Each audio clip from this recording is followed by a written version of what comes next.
Ya saya ulang lagi ya. Jadi cara mikir khitab sama Allah gitu dulu ya. Enggak boleh kamu berpikir khawarid yang membatasi kekuasaan atau hidayatnya Allah Subhanahu wa ta'ala. Karena kita tidak pernah tahu. Sa'labah ngomong gitu itu masalah besar. Karena mengatakan kekasihnya Allah itu pemungli. Karena tadi, wah ini tidak zakat lagi tapi apa? Pungli. Ini apa? Pemerasan. Karena tadi jumlahnya sudah sekitar 4.000, zakatnya kan banyak sekali. Makanya saya mohon, saya model di UI itu setuju kalau zakatnya dimulai dari kecil lebih ringan. Misalnya kita gaji 1 juta dipotong 25.000 kan ringan. Tapi kalau gaji kamu 1 miliar kan mendingan untuk bayar supir, buat yang jaga gudang, kan mesti pikirannya sudah macam-macam daripada dipakai zakat. Ya, jadi diantara menganalisis Quran adalah apa? Dudukkan Allah sebagai malikul umur kulliha, yang menguasai semua urusan. Tapi kalau kita apapun hebatnya hanya sebagai ulama, hanya sebagai mufti, hanya sebagai kiai, itu tidak punya otoritas. Sehingga misalnya banyak kan, misalnya anak yang kita cintai, kita modali malah bangkrut, yang tidak kita modali malah kaya, karena urusan tidak di tangan kita tapi di tangan Allah Subhanahu wa ta'ala. Masjid juga gitu. Masjid yang dikelola secara sehat, ramai jamaahnya gini-gini, itu dikelola oleh manajemen. Ada masjid yang kelihatannya sepi, jamaahnya ya sedikit apa, tapi kadang-kadang diridhoni Allah. Kenapa? Karena masjid itu nggak menjadi problem sosial bagi komunitasnya. Saya beri contoh, masjid ramai tentu baik, nggak perlu saya ceritakan. Karena masjid ramai itu ya mesti baik. Masjid yang banyak jamaahnya tentu baik, itu nggak usah dibicarakan. Tapi ada beberapa masjid yang sepi, tapi Allah itu suka. Kenapa? Karena lembaga agama itu nggak boleh mengganggu sistem sosial. Jadi kita tidak pernah tahu cara berpikir Nabi. Yaitu banyak kan sahabat habis sholat duhur ba'diyah di masjid, qobliyah di masjid. Apa kata Nabi? La taj'alu buyutakum kuburan, jong nak apik aja mbok entek-entekno ning masjid. Omam ya bagai keapian. Rumah kamu jangan jadikan kuburan. Jadi sholat sunatnya di masjid, ba'diyahnya di masjid. Pulang-pulang tanya, "Mah, makannya di mana?" Terus marah-marah karena kurang disediakan makanan. Kan lucu kan? Di masjid qobliyah, ba'diyah, pulang-pulang tanya apa? Makanan. Tersinggung lagi kalau belum disediakan. Akhirnya apa? Anak-anak kita yang kecil kenangan melihat bapaknya itu apa? Bapak itu orang yang kalau dari masjid tanya makanan dan marah kalau tidak kesampaian. Coba kalau kamu datang dari masjid sholat, kenangan anak kamu apa? Bapak itu orang yang kalau datang dari pergi sholat. Sehingga kenangan anak-anak kita ini melihat kita sholat sujud di rumah. Jika Nabi membahasakan apa? Jangan jadikan rumah kamu sebagai kuburan, kasih jatah sholat. Sehingga ulama mengatakan jamaah itu paling baik itu di masjid untuk jamaah fardu. Untuk sholat sunat beberapa malah sebaiknya di rumah. Sehingga saya ini sebagai kiai ya sering bingung. Bingungnya kadang ada orang terlalu overacting, ingin masjidnya ramai sehat. Yang satu enggak. Saya ini sering dipamiti, ya saya akhirnya bingung. Bingungnya ya barokahnya ngalim itu bingung, kalau nggak ngalim malah nggak bingung. Karena ya sudah harus gitu. Sampai tak beritahu ya. Nabi awal ngendikan itu ju'ilat lanal ardu kulluha masjidan. Semua tanah Allah itu hakikatnya masjid. Apalagi ini rumah kita. Anak kita biar menyaksikan saat kita sujud, saat kita baca Quran, saat kita ngaji.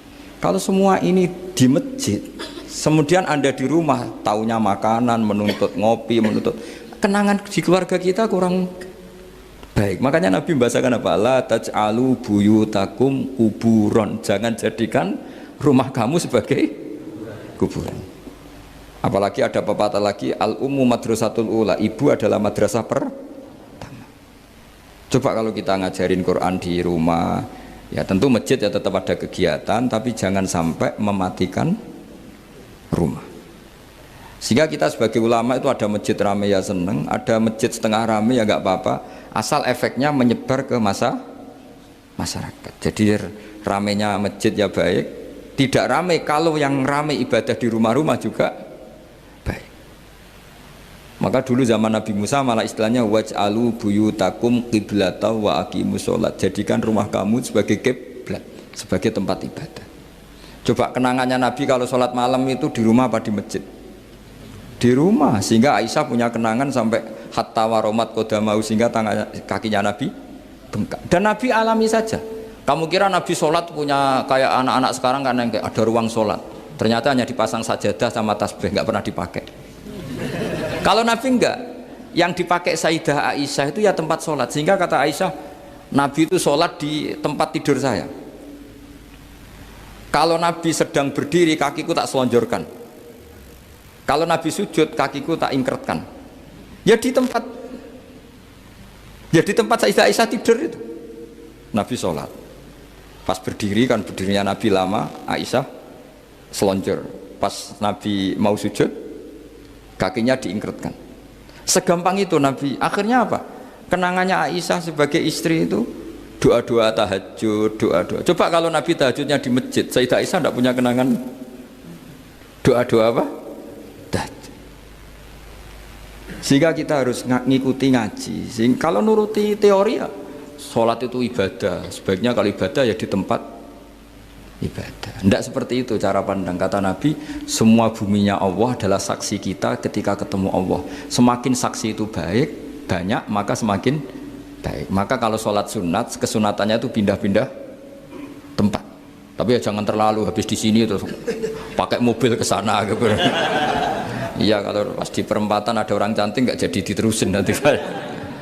Tapi ini sama saya cerita ya. Jadi di antara mengkaji Quran itu mengkaji cara Allah membuat khitab. Dan yang kunci semua adalah Allah adalah zat sing otoritatif, malikul umurikul dia, pengendali dari semua. Maka kalau nyifati Allah ya tetap yaghfiru liman yasha wa yu'adzibu may yasha. Jangan pernah mengambil otoritasnya Allah Subhanahu wa taala. Problemnya begini. Ada hal-hal yang oleh eksplisit ya, bukan sekedar implisit. Eksplisitnya nas itu dikecualikan. Nah, pengecualian itu bisa secara makna maupun secara mafhum. Misalnya begini, kamu punya aturan siapa saja gak boleh masuk rumah ini. Itu kalau satpam kamu itu pinter, tentu otomatis tidak memasukkan aturan itu tidak termasuk untuk istri dan anak. Nah, nanti gak boleh terus satpamnya bilang anaknya mau masuk, jangan. Kata bos saya siapa saja, kamu termasuk siapa saja.